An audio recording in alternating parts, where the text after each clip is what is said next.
వెంటే తరుముతూ ఉంటే అసలు కన్నెత్తి చూసావా నన్ను?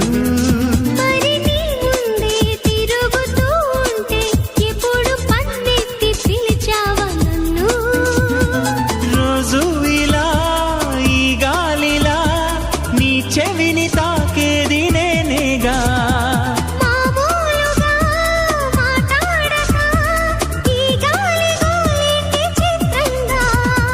కలుసుకో త్వరగా కలలు నిజమవగా.